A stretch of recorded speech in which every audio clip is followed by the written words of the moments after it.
Welcome back to ShopDog-Garage. Today's going to be an interesting video.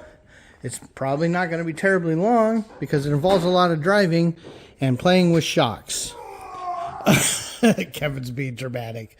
No, so, what is that hard to lift up? Well, it's heavy. I mean, look at the size of it. It's the size of a small city.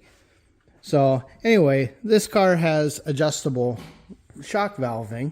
When we get it up, I'll show you in a minute. And right now, on a long trip on a rough road, you'll get a little seasick. So we're going to have to stiffen the attack and recovery rates just a little bit and then have them drive it, click it, have them drive it until it feels balanced and poised. So this may be a pretty short video. We'll find out. Okay, so on these rear shocks you'll see, now these are just single adjustables, but you can see if you go this way, it's stiffer. If you go that way, it's softer. And then on the front one, which is also, if I recall, a single adjustable, yeah, same thing, it's just up top. So we're going to figure out how many turns out all four corners are already and go from there. Okay, these we must have never adjusted. They were 21 out. So they are now 6 out. The rears were at 3 out, so we're just going to leave them at 3 out for now because I don't think those are our jouncy problem. I think it's the weight on the nose. I think these were way too soft. I think right now they're going to be too stiff, but that's an easier place for us to start with something that's a little bit jarring, and then keep softening it up from there. All right, they're going to pop the door up. It should start pretty easy if someone remembers to let the fuel pump prime. Oh, Kevin's too short. These doors are eventually meant to get an openers just like that. But at 300 and some a pop, I just haven't got around to it. So springs are neutral balance right now. So it should start pretty easy if based on all previous history. Oh, and then it'll go bam, bam. Gotta fill that pump. Maybe. Well, that might actually stay down. We'll see. He might put that up.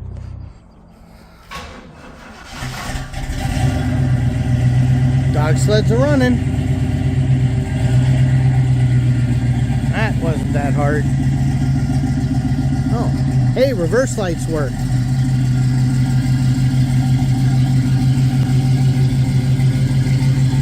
Coming back good. That's always terrifying, but it's fine.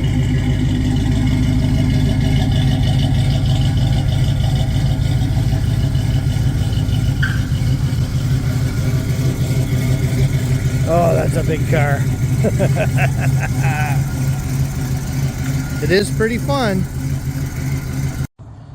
Okay, here comes the dog sled. Alright, I'm going to get the gate for him real quick. Yeah, don't let the dog out. Goodness gracious.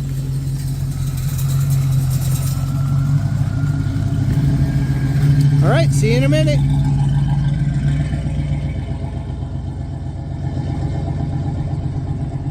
God, that car is cool. Alright, I just brought her back. Apparently a little stiff in the front now, so I don't know if you guys can see, but we just put the car back down. We changed that to 10 in the front instead of 6.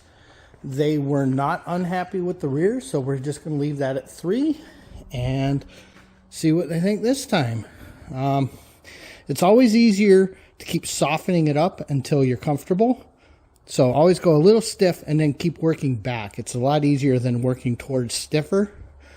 You know, because you notice, the second that it doesn't feel jarring to drive the car, and there's no reason to make it softer than that. Well, that, I think I hear a dog sled.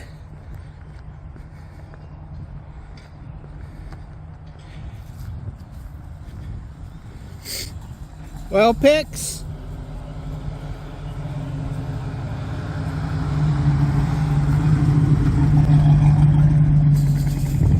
Well, still stiff. Yeah, we're thinking 2 on the front and 1 click on the back. Okay, we'll get that done real quick. Okay, so we're currently at 10, so we're going to go to 12 up front. We're at 3 in the rear. We're going to go to 2. They explained when they hit a bridge, now the back bounces a little more, but the front's still a little stiff. So let's get this car balanced out. Okay, I hear the dog sled once again. Let's get our report.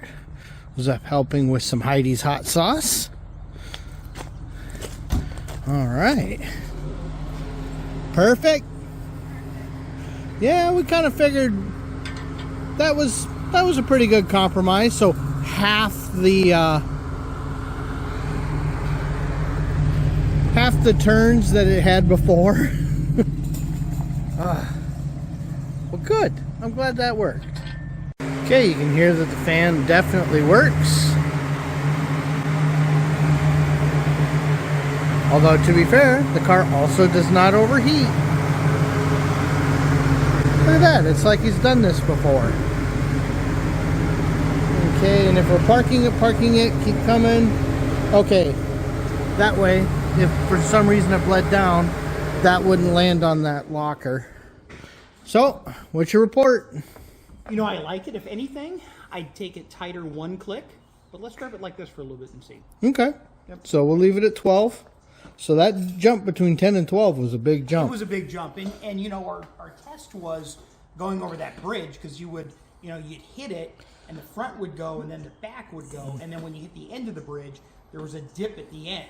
And just kind of feeling how it went back and forth, that set everything right there. In fact, we did that loop twice just to make sure that we liked the way it was. But yeah, I think we could go one click tighter on the front, but let's drive it and see where it goes from there. Okay.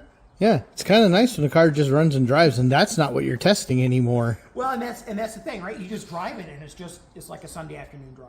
You don't have to. It is literally a Sunday afternoon drive. Worry about that. It is Sunday. Yeah, that's the nice thing. You just drive it and it just goes. Oh, and see, it only took hundreds of thousands of dollars and hours, or at least it feels like it. And with that, I think he's looking for the perfect pen. And we get to actually cross something off the list. Firm up shocks right there. Boy. Oh, we did adjust headlights. We did that last time, yeah. Dash speaker, I would put a maybe next to that, just in case. All right. And we did do the timing. You don't feel that anymore, do you? Yeah, we haven't heard that either. So moisture driver side carpet, we need water for that. Yeah, although I'm confident we fixed that with that grommet. I think so too. Driver wing window whistle. That's going to be a real difficult one to solve. You know, I'm going to need somebody like Pix in the car because when we had Tori before, having the idea of having Tori come out and tape something, because as soon as you tape it, you know, especially when you're testing this here, as soon as you open the door, guess what?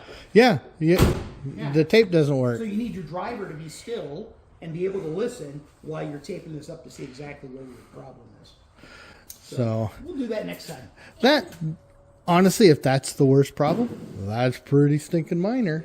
And we know that the compass is off by 180 degrees. Well, yeah, you got to go to a parking lot and play with that.